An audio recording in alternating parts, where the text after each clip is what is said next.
All right, let's dive into Luke chapter 20. And wow, what a chapter. We're about to walk through what has to be one of the most intense days of Jesus' entire ministry. This isn't just a friendly chat, it's a full-on gauntlet. Every single question is a carefully laid trap, and every answer is just a masterclass. Let's get right into it. So here's the gauntlet Jesus is about to run. We're going to watch him navigate 4 completely different challenges, each one trying to trip him up. And then he turns the tables and delivers a powerful warning of his own. Let's jump in. So, the scene is set. Jesus is right in the heart of the temple. This is his opponent's home turf, the center of their power. He's teaching, the crowd is loving it, and the first challenge is about to walk right up to him. Okay, verse 1. So picture this, right? Jesus is in the middle of a crowd, and they are just captivated, hanging on his every word. And then, all of a sudden, this shadow just falls over the scene.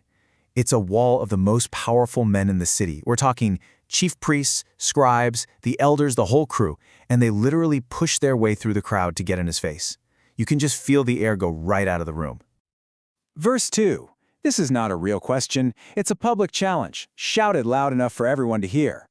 They're basically saying, show us your credentials. Who do you think you are? It's a trap, pure and simple, and it's meant to corner him in front of everybody.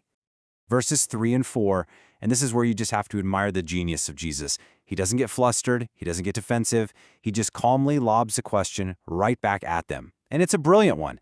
He brings up John the Baptist. Hey, you guys, what about John? Was his work from God, or was he just making it up? The pressure is now 100% back on them.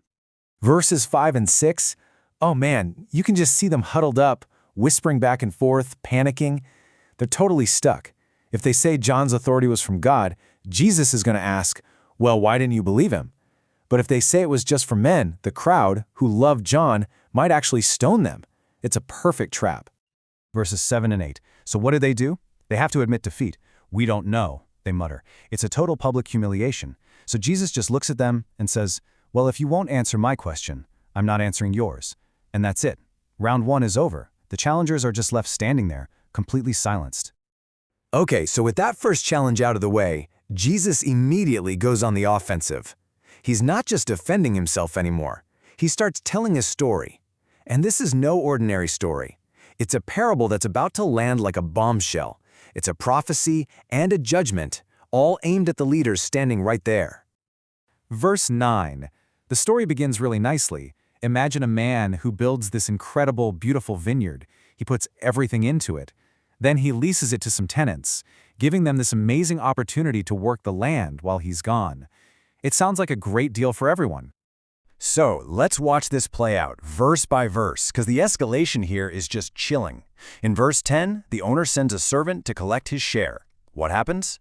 The tenants beat him and send him back with nothing. So in verse 11, he sends another one. This time they beat him too, and they humiliate him. Okay, verse 12, he tries a third time. They wound this servant and just toss him out. The tension is just ratcheting up. And then you get to verse 13. The owner thinks, okay, one last chance. I'll send my beloved son. They've got to respect him. But that's not what happens. In verse 14, the minute they see the son, you can just see the greed in their eyes. They literally say to each other, hey, this is the heir. If we kill him, this place is ours. And in verse 15, that's exactly what they do. They drag him out and they kill him. Just a brutal, shocking end to the story. So in verses 16 and 17, Jesus asks the crowd, so what's the owner going to do?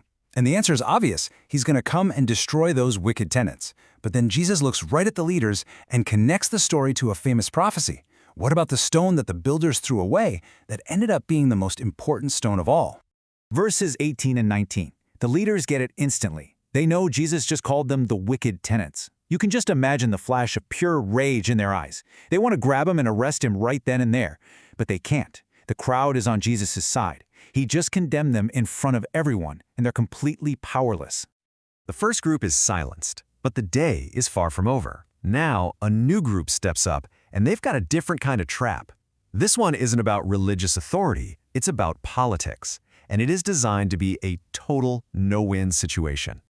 Verses 20 and 21, check this out. These new guys are spies, pretending to be all sincere. They come up to him just dripping with fake flattery.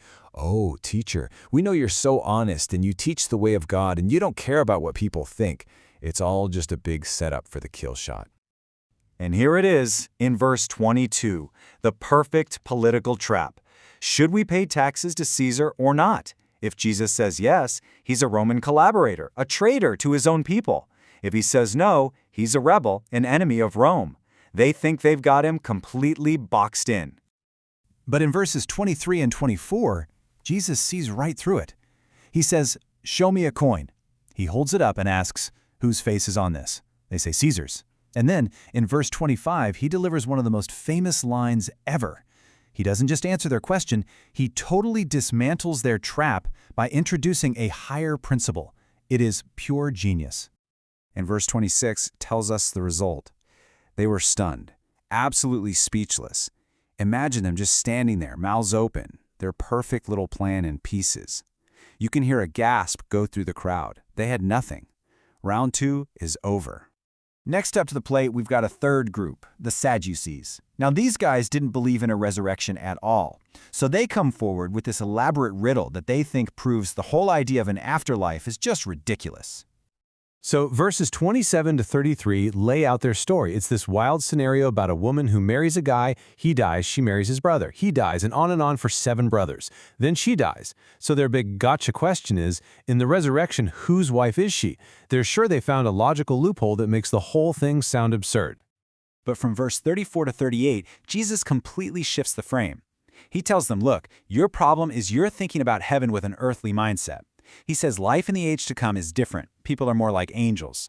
Then he hits them with a knockout punch, proving the resurrection from the very books of Moses that they claim to follow. He says God is the God of Abraham, Isaac, and Jacob. He's the God of the living, not the dead. The result in verses 39 and 40 is just stunning. Even some of his opponents, the scribes, are so impressed they just say, "Teacher, that was a good answer." And after that, crickets. Nobody dares to ask him another trick question. The gauntlet is officially over. He has silenced everyone. So now, with every single opponent silenced, the whole dynamic in the room changes. Jesus isn't on defense anymore. Now, he takes the floor and asks a question of his own, and it's one that's going to blow their minds about who the Messiah really is. He asks them in verses 41 and 44, "Okay, everyone says the Messiah is David's son, right? But what do you do with the psalm where King David himself calls the Messiah my Lord? How can your own son also be your Lord?" He just leaves this deep, profound riddle hanging in the air for them to chew on, showing them that the Messiah is so much more than just a human king. And now we get to the end of the chapter. Jesus has won every single debate. He's proven his wisdom beyond a shadow of a doubt. And what does he do? He turns to his disciples, in front of everyone, and gives one last, absolutely critical warning about the leaders he just dismantled. In verse 45, he makes sure everyone is listening. Then, in verses 46 and 47, he gives them this list of red flags. He says, watch out for the people who love the performance of religion, the fancy robes, getting recognized in public, having the best seats. He says they make these long, showy prayers, but it's all a front. Behind the scenes, they're exploiting the most vulnerable people, even taking everything from poor widows. And this really is the point of it all.